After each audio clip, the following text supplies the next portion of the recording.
I love Charles Dickens' novels. The one that he thought was the best book he wrote was his novel Martin Chuzzlewit.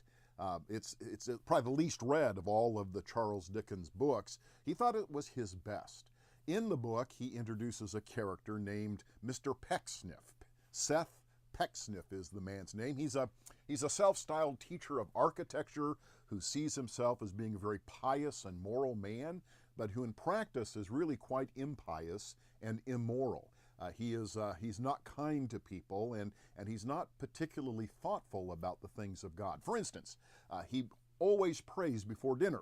And in it, he always invokes the blessings of God upon the hungry.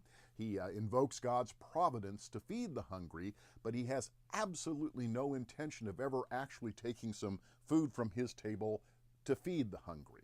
He is a man who practices an empty form of religion, a man who practices an evasive way of invoking God to excuse his responsibility. I've been thinking about this all week long since the shootings on Wednesday that left 17 dead in Parkland, Florida. Lots of folks have been invoking thoughts and prayers, and that can be criticized. It can be criticized as Pecksniffian praying. It can be criticized as a pious evasion of responsibility. But there's another way to look at it. George Swinnock was a Protestant Puritan divine, one of the great preachers in England. And he said that the way that change occurs in people, the way we move to action, is to, with our minds, to consider a spiritual truth, a thing that God wants.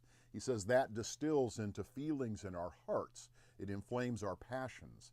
And that finally moves our hands and our feet to move in the direction of justice, in the direction of righteousness, in the directions of compassion. If thoughts and prayers is simply a way for us to evade our responsibility to make a response, it deserves to be criticized. But if thoughts and prayers are sincere, it just may be the key to the kind of change that this world needs.